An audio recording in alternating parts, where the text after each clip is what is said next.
Emmanuel Macron has once again triggered the fury of Brexiteers after warning France is ready for a no-deal Brexit should the UK refuse to agree to conditions that would preserve French fishermen's rights in British waters.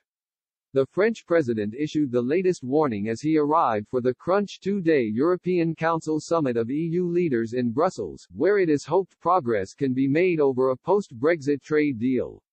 Intense negotiations are ongoing between the two sides, but significant gaps remain on a number of red lines, predominantly the thorny issue of fisheries, with agreement seemingly a long way off. Mr. Macron warned on Thursday our fishermen will not be the victims of Brexit, and added, "We didn't make that choice. The British people did," also warning France is ready for a no-deal outcome. But this has sparked a furious reaction from Brexiteer Daniel Kaczynski, who described the comments from Mr. Macron as highly discourteous and disrespectful. He accused the French president of still failing to understand the UK has now become a sovereign state and that French fishermen will no longer be able to fish in British waters after Brexit. The Conservative MP for Shrewsbury and Atcham said there is an absolute determination that the government should not make any further concessions to the EU on fisheries. Mr. Kaczynski told Express, "Macron is playing true to form. What he is saying again is highly discourteous and disrespectful. He still hasn't got to grips with the fact that we are now an independent sovereign nation and British waters are not going to be continued to be fished by French fishermen, plundering fishing stocks.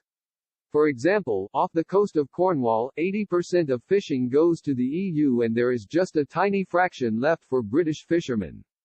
I have been talking to Conservative MPs today in the House of Commons and there is an absolute determination that the government does not make any further concessions on fishing." Mr. Kaczynski has urged the UK to walk away from the negotiating table without a Brexit trade deal in place if an agreement can't be reached on fisheries.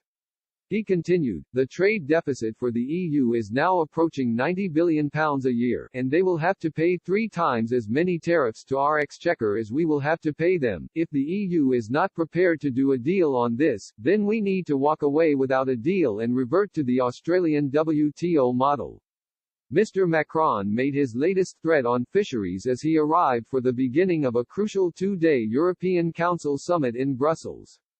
The French president has been outspoken in his defense of rights he believes should be granted to French fishermen after Brexit and has continued to warn the UK to drop their stance.